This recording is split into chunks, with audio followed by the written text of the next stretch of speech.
Bonjour à tous et bienvenue sur Une fille au volant. Je suis ravie de vous retrouver pour une nouvelle vidéo.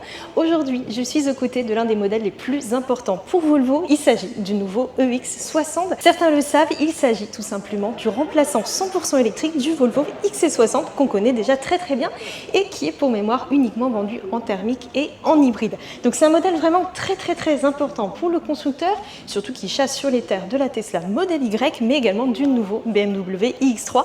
Et je vous propose comme d'habitude de faire un petit tour du propriétaire en statique de ce nouveau SUV électrique. C'est parti!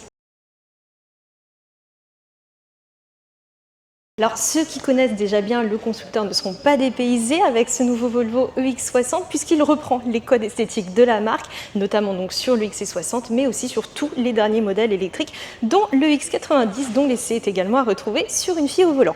Donc on va rentrer un petit peu plus dans les détails. On retrouve notamment cette calandre pleine donc, qui est commune à tous les modèles électriques donc, de la gamme et notamment les SUV. Donc cette calandre pleine qui est notamment conçue pour améliorer l'aérodynamisme et justement cette voiture présente un CX de seulement 0,26, ce qui est dans la moyenne du segment sans être le meilleur, puisqu'on a Tesla qui fait quand même un petit peu mieux, mais ça reste pas mal du tout. On note également le capot qui est assez classique, pas trop nervuré, on peut le voir. Juste ici, quelques nervures de chaque côté pour, là encore, améliorer le flux d'air, mais sans en faire trop, puisque c'est une voiture qui reste quand même assez sobre. C'est quelque chose qu'on connaît déjà très bien sur les modèles du constructeur, et ça se confirme ici avec cette X60. On retrouve également des feux. Alors là encore, les connaisseurs de la marque connaissent très bien ces phares en forme du marteau de Thor, donc la signature lumineuse à LED qui fait évidemment référence à la mythologie scandinave, avec donc cette signature qui est là encore typique des modèles Volvo et qui permet de vraiment reconnaître le SUV, notamment de nuit. Juste en bas ici, un jonc chromé qui apporte un petit peu de caractère à l'ensemble et qui fait que cette voiture, évidemment donc c'est une auto électrique très sobre, etc., mais elle ne manque vraiment pas de caractère. Et on note également la couleur très originale qui est donc proposée sur ce Volvo EX60.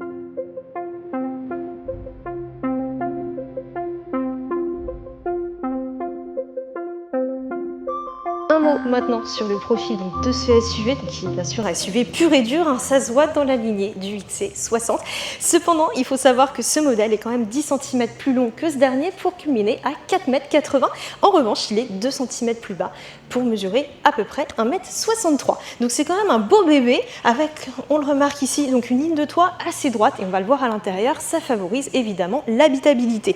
Donc la silhouette de la voiture, elle est assez conventionnelle, on la connaît déjà très bien. Le constructeur voilà, pas voulu révolutionner le genre et c'est très bien comme ça. Vraiment, c'est une voiture qui a une vraie signature et qui est reconnaissable surtout au premier coup d'œil, même si on le sait, il s'agit d'un modèle 100% inédit. On retrouve également ici de très belles jantes sur cette voiture, donc il y a vraiment un large choix qui est également proposé dans la gamme. Et on a donc ces flancs qui sont là encore très simples, comme le capot juste avant, qui permettent de favoriser là encore le flux d'air. On retrouve bien sûr des protections latérales, donc ici au niveau des bas de caisse. En revanche, ce qui est assez étonnant pour un SUV, pas de protection ici au niveau des passages de roues, ce qui permet de rendre cette voiture premium, bien évidemment, puisqu'on est quand même sur une Volvo, et donc cette voiture, elle n'usurpe pas la réputation du constructeur.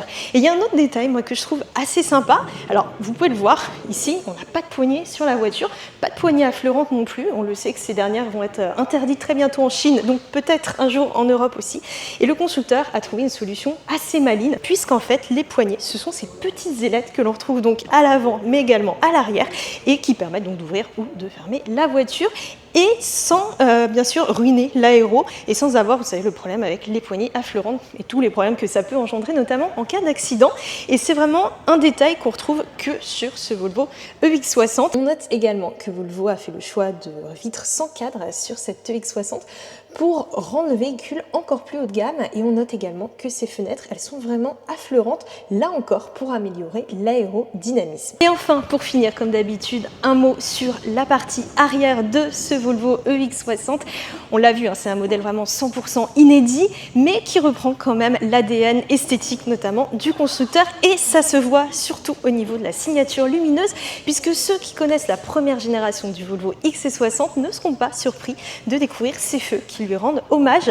Évidemment, bon, on est vraiment sur des feux à LED avec un dessin d'ailleurs assez original, avec ces petites bandes ici qui se prolongent jusque là. Et le reste du haillon, il est quant à lui assez conventionnel, avec là encore des lignes vraiment très simples. Et contrairement Contrairement à certains constructeurs, vous savez, qui font une bande lumineuse qui relie les phares, ici vraiment la marque a voulu privilégier la simplicité. On retrouve quand même une bande noire qui est très tendance évidemment aujourd'hui dans l'industrie automobile. Mais sinon voilà, cet arrière il est conventionnel mais très réussi quand même.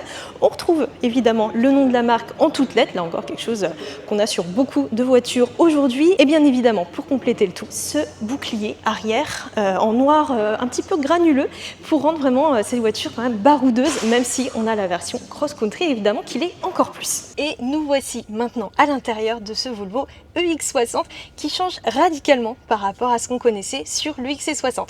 On l'a vu à l'extérieur, vraiment le constructeur a voulu garder l'ADN du SUV, ce qui n'est pas du tout le cas à l'intérieur, puisqu'on a vraiment un poste de conduite très épuré. On l'avait déjà avec notamment le X30 que j'avais essayé également sur unefilleauvolant.com, et là c'est poussé encore un petit peu au-dessus. Alors on retrouve un grand écran tactile de 15 pouces, celui-ci fonctionne sous Android Automotive, donc on retrouve vraiment tout le système Google, notamment Google Maps, avec le planificateur d'itinéraire intégré, puisque pour rappel on est sur une voiture 100% électrique. On va revenir dessus juste après, mais on n'a aucune motorisation thermique ni hybride dans cette voiture, c'est vraiment 100% électrique. Alors il va falloir un petit peu de temps quand même pour découvrir cet écran, puisqu'il y a pas mal de réglages, pas mal de menus, et en fait ça nous rapproche un petit peu de ce que propose notamment Tesla, puisque tous les réglages se font directement dans cet écran, tout ce qui va être lié notamment au rétroviseur, mais également au volant, donc tout est vraiment dedans. Et ça nous fait penser évidemment à la Tesla Model Y, qui est la grande rivale de ce SUV électrique. Juste devant le conducteur, on retrouve également un combiné d'instrumentation numérique de 11,4 pouces, et ça c'est vraiment très chouette, puisque j'avais eu l'opportunité d'essayer le Volvo EX30 et j'avais été assez déçue du fait qu'il n'y ait pas de combiné d'instrumentation devant le conducteur. Donc là le constructeur a vraiment changé la donne, et je trouve que ça rend vraiment très bien, c'est très pratique, surtout que ce combiné il est assez clair, assez bien pensé aussi, et on voit très bien les informations. Alors évidemment on va voir ça en conduite, mais déjà la présentation elle est plutôt convaincante, et il y a déjà une bonne impression sur cette voiture. Le volant il est également très agréable à prendre en main et très épuré aussi, donc il y a vraiment beaucoup de choses qui ont été faites sur cette voiture. Évidemment on retrouve tout l'esprit Volvo, l'ADN aussi, avec notamment ici dans cette configuration avec des sièges clairs, avec beaucoup de lumière dans cet habitacle. On retrouve un grand toit panoramique, alors qui n'est pas ouvrant mais qui apporte là encore vraiment beaucoup de luminosité, et donc cette sellerie qui est également très agréable au toucher, et ces sièges à réglage électrique qui sont très confortables. Enfin on trouve vraiment l'ADN du constructeur dans ce poste de conduite. On retrouve également pas mal de rangements.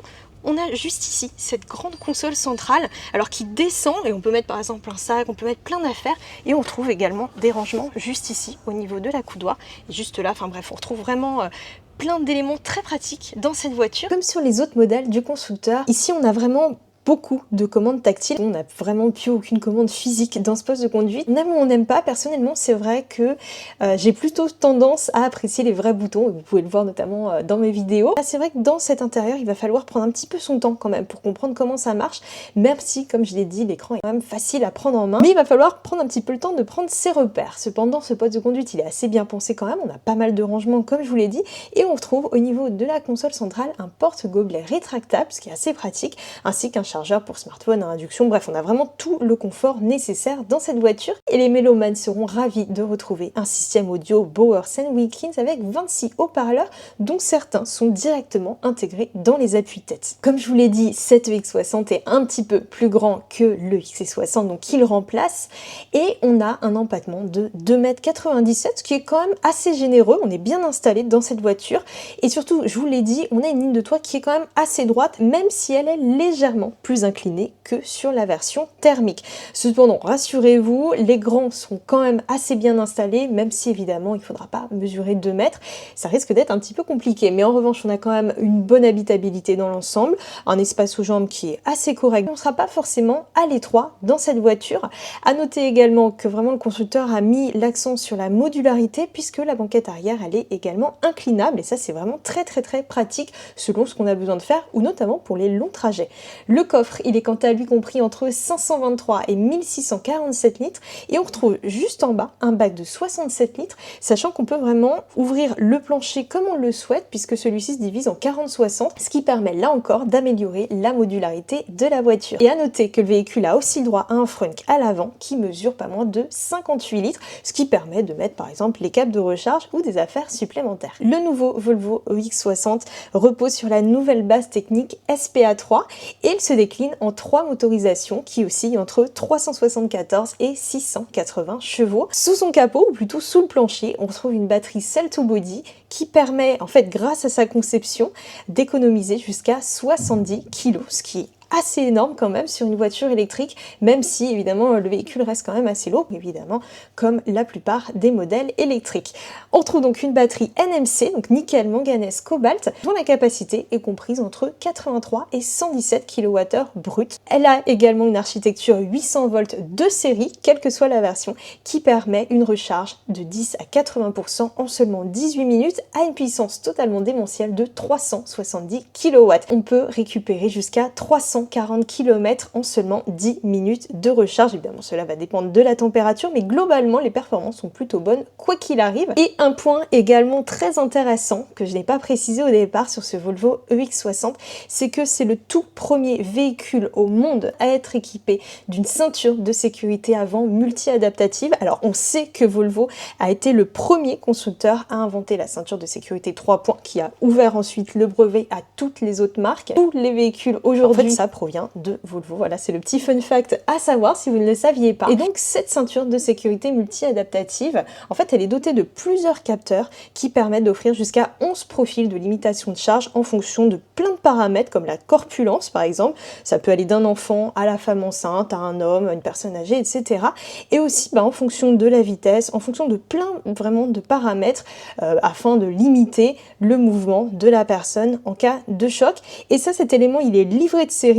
Et petit fun fact également, cette ceinture, elle va être mise à jour via des mises à jour à distance, donc elle va pouvoir être encore améliorée avec le temps. Et un point également qui est inédit chez Volvo, pour la première fois, le constructeur fait appel au méga casting, qui consiste en fait à mouler une pièce du châssis vraiment en d'un seul tenant pour limiter donc justement le nombre de petites pièces. Et donc ce méga casting, cette solution a été utilisée pour la partie arrière, ce qui permet d'économiser là encore un petit peu de poids sur le véhicule, ce qui profite évidemment à l'autonomie, etc., ainsi qu'à la consommation. Et bien sûr, pour finir, un mot sur le prix. Alors il faut savoir que ce Volvo EX60 est affiché à partir de 66 500 €, sachant que la batterie est garantie 8 ans ou 160 000 km.